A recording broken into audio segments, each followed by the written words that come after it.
About a year ago, I did this video entitled, "What filters do you need for landscape photography?" And in that video, I made a point of not recommending one particular brand over another. But still, almost a year later, I get comments like this. Can you please recommend a filter for us to purchase? That's why I watched this video. Thanks. And I still get emails from people just basically asking me to tell them what to buy. Well, I don't want to tell you what you should buy, because you can guarantee that somebody's going to get it and not be happy with it and then say, "Why did you tell me to buy that?" So what I'm going to do instead is I'm just going to show you what I use, and then if you choose to buy something like that, then that's up to you. So not that long ago, I was stupid enough to drop all of my filters into a lake, and I could not get them back. And luckily, KASE filters, they get in touch with me fairly often and just say, "Is there anything that you need?" And I said, "Yeah, I specifically need a CPL for an 82mm thread, as well as, a couple of NDs." So they sent me out this new kit. This is the KW Revolution kit, and it's a set of magnetic filters. Now, the issue that I often have with these magnetic filter systems is that they usually engineer it in such a way that once you've attached your filters, you can't put your native lens hood back on because it's just too bulky. But I'm delighted to find that with this KW Revolution kit, they've done it in such a way that you can still put your native lens hood. And I don't know about you, but I use these all the time if I'm shooting waterfalls and there's a little bit of rain, or if the sun is just in a corner of the frame. I need that lens hood, and I need to be able to take it on and off whenever I feel like it. And I don't want the filters to get in the way. So they've somehow figured out how to do that. Now I can pop that filter off, I can put it back on, I can stack multiple filters. Brilliant. So what do I want from a filter or a set of filters? Well, most of the time I just use a circular polarizer, and then occasionally I might just use an ND filter. The two most important factors for me when I'm using a filter is, number one, I don't want any loss of sharpness or image quality or resolution. So the glass itself has to be really good quality. And then the second thing is that I don't want any kind of color cast. I don't want a red, green or orange tint to my image. It should be absolutely neutral and pure so that the image itself shines through. So why don't we go on a little photography trip and test these filters out to see if they deliver the goods.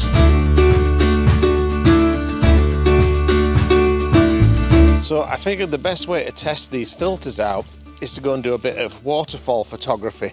And it's perfect timing really, because this is probably the peak of the green that we're going to get this summer. It's a beautiful warm summer's day, and I wanted to get out here before the river's dried up, so I'm hoping there's a good bit of water volume. But if I leave it too late, there'll be absolutely zero. And of course you guys have been moaning that my videos are always cold and freezing. Well, today it's going to be an absolutely blistering summer's day.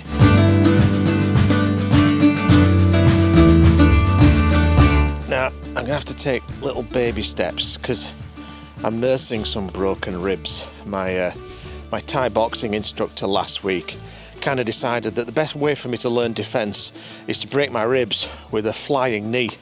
Obviously I won't be going back there again. But anyway, it's been a week since I've been able to sort of sleep properly or function in any way, and this is the first time I've actually put my camera bag on, and it's putting a bit of strain on the old rib cage. You know what would be brilliant is if I had someone to just kind of carry it for me, just kind of take the strain a little bit. Really help with the agony. Yeah. I hope you find someone. Guess that's not going to happen today. So anyway, little baby steps. Take it careful. Now I like to test my audience to see if you're paying attention. So post a comment if you can spot a certain continuity error. So I reckon this is going to be pretty much a perfect spot to sort of demonstrate what a circular polarizer could do, and even a neutral density filter, because look how bright it is. The sun is shining directly onto the waterfall there, so I'm definitely going to need an ND for that, just to slow things down a little bit, and then the CPL to control all the reflections. Look how much sheen there is on those wet rocks. I want to cut through that and reveal more colour. So that's what I'm going to do with the CPL and the ND.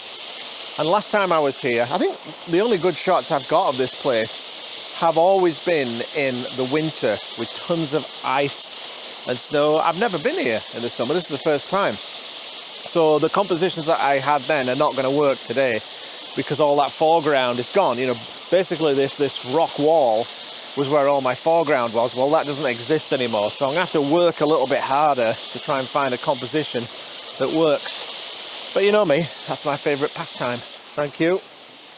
I guess you're leaving now because of the bugs. Well, I'll come back down in a bit. All right, see you in a bit. The bugs aren't quite as bad as I was expecting, but once I stop still, they'll probably start to really swarm me.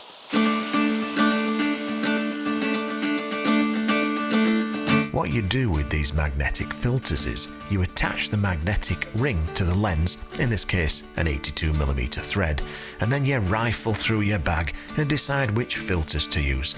I'll start with the CPL. All right, so now that I've got the CPL attached to the camera, which took all of a split second, what I'm going to do first is just kind of frame up a really basic and rudimentary composition just to demonstrate how I use CPLs and quite possibly neutral densities, because if you look at that part of the waterfall there, it's really, really bright or hot, so much more brighter than that. So I might need an ND just to get the right shutter speed or the shutter speed that I would like.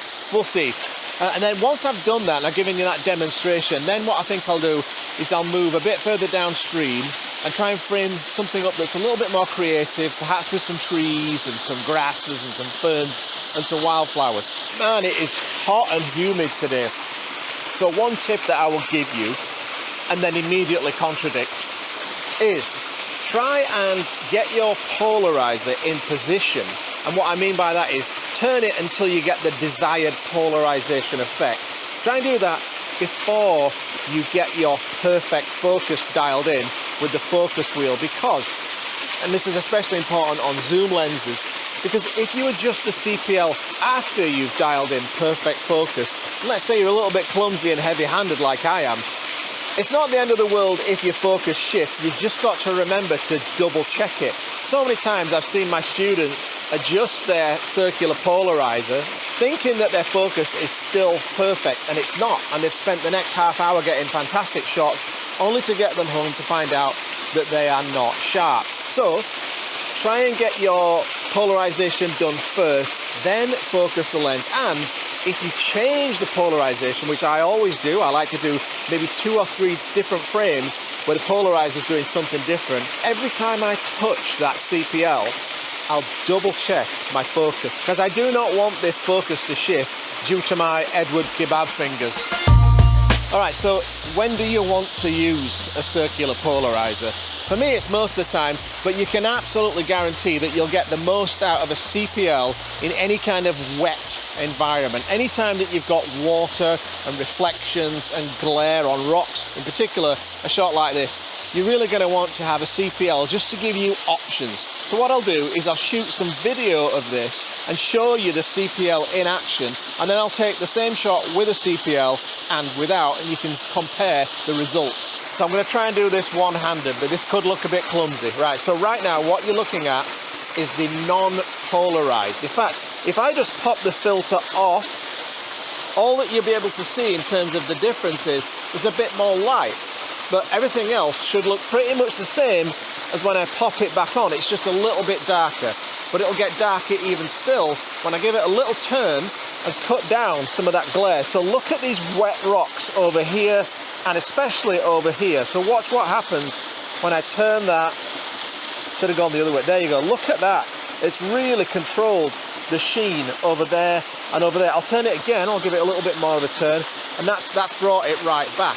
So one of the things that I often do is I'll take the shot where it's not polarized at all, but I'll leave the filter on. I'll take that shot, and then I'll give it a turn so that it's really polarizing that sheen, and I'll take that shot. And then what I might do is a third shot where I kind of go somewhere in between, and then I got the best of both worlds. And by doing those 3 shots, I mean, you could call it CPL bracketing if you wanted to give it a term. But by doing those 3 shots, when I get back into Photoshop or Luminar or whatever I'm using to process the image, I can do anything that I want in post, and that is invaluable. Alright, so let's take a look at these two raw files. So what you're looking at here is the polarized version of the shot. If I switch that off, you're now looking at the non-polarized image. So look at this area here in the water. You'll see it's pretty much just glare. You can't see any of the color that's underneath the surface of that water. When I switch back the polarized version, that glare is gone, and now it's revealed the lovely rich colors that you can see underneath. The same thing's happened on this rock wall here. If I switch off the polarized version, this is the non-polarized, and all you can see is just tons of glare on that rock face, which means you've lost all of the color of that moss and lichen that's underneath. So if I switch back on this polarized layer, look at that, it's brought back so much more color.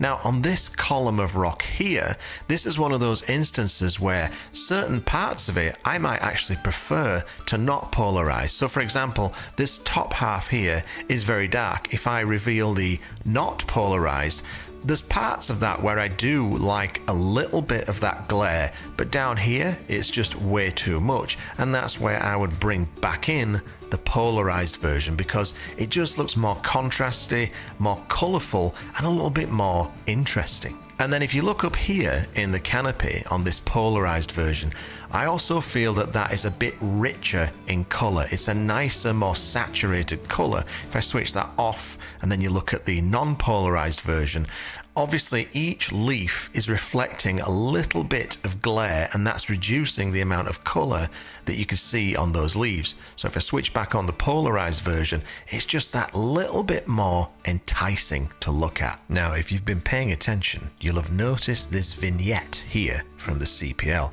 And I've found that with this particular lens, the 16-35 Sony, I always get a vignette whenever I add a filter, even with the standard low profile threaded ones that aren't magnetic. So I assume it's because the front element is just so bulbous. And I could get around this by using a much larger filter kit, but I'd rather not have to hike with something that big in my camera bag. And it's worth noting that if you stack multiple filters, then obviously you're going to get even more of a vignette. So you'll have to think about that while composing your shot.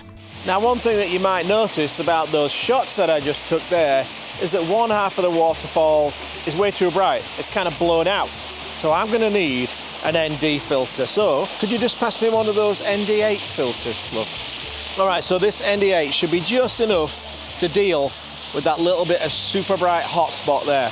All right, so let's strap it on, shall we? How does that look? Oh yeah, that's sorted that out. Perfect.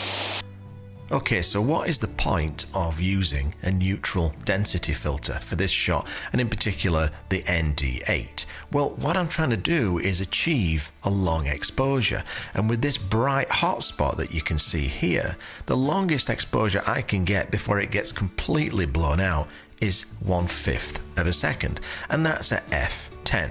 So what I want to do is actually shoot a longer exposure without those highlights getting blown out, and that is why I put on the ND8, which you can see in this image. There's the vignette from those two filters stacked on top of one another, and you can see that those highlights, they're not completely blown out. I can actually recover all of that highlight detail, but I've been able to achieve the 1 second long exposure that I was after, and I've had the added bonus of being able to open up my aperture to f8, which will give me a sharper image on this particular lens anyway than the earlier shot that you saw that was shot at f10. So by using a CPL and an ND stacked on top of one another, I'm able to get the shutter speed that I want even in this very bright area without the highlights getting blown out, and I've got the added bonus of a sharper image because I've got my sweet spot aperture dialed in. If you're interested in getting your own KW Revolution kit, I'll put a link in the description. All right, so I want to show you this composition. It's not my favorite composition because there's a lot of mess and clutter. Oh, hello, butterfly or dragonfly.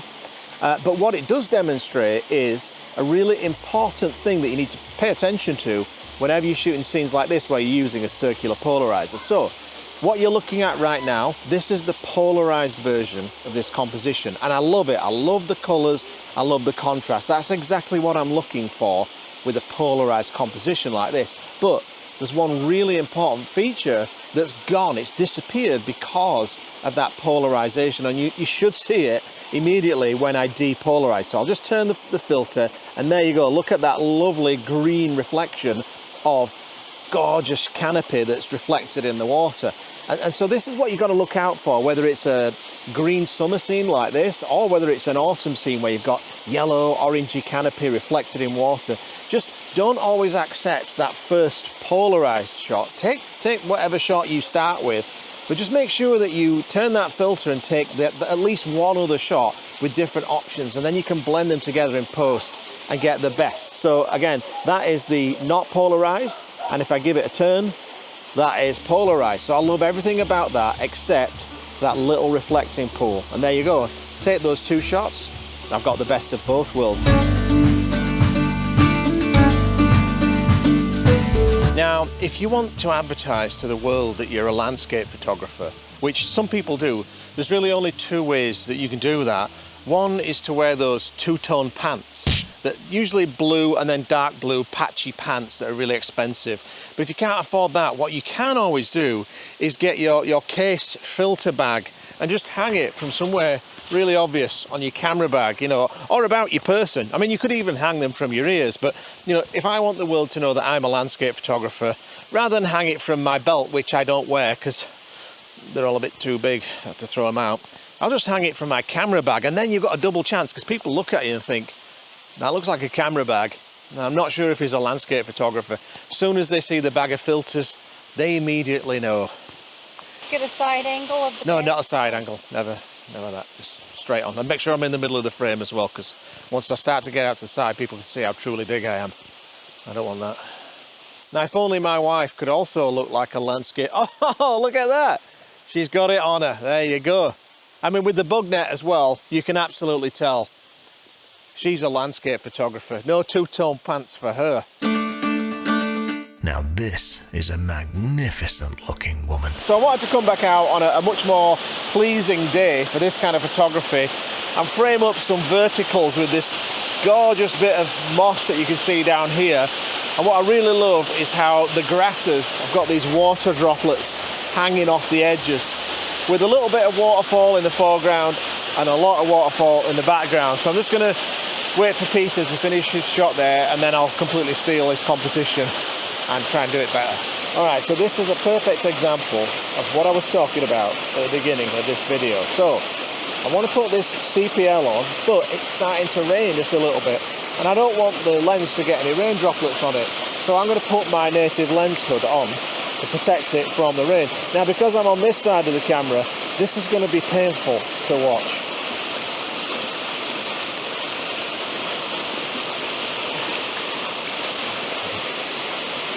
I'll get it. I'll get it in a second. Line that up. Line that red line up. No, not quite right.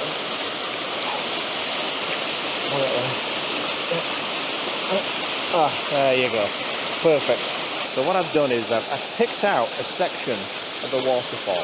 So it's this part of the waterfall here, and then if I angle this down, this lovely bit of grass and moss here, and then this gorgeous little bit of water. So it's 1, 2, 3 elements to my composition, and I've gone for a vertical. So I've zoomed into about, I'm at 35mm, I'm all the way in, and I just love the balance of subjects. Here's my little foreground waterfall. In the center is my moss and grass, and those grasses have those rain droplets on, which I absolutely love.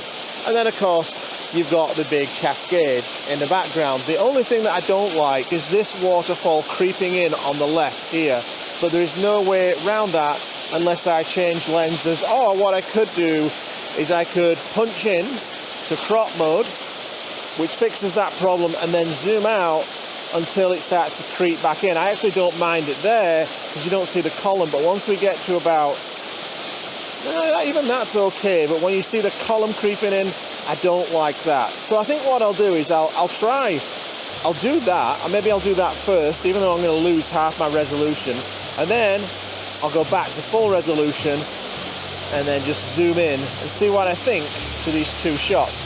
And of course, on a day like this where everything is soaking wet, the polarizer makes all of the difference.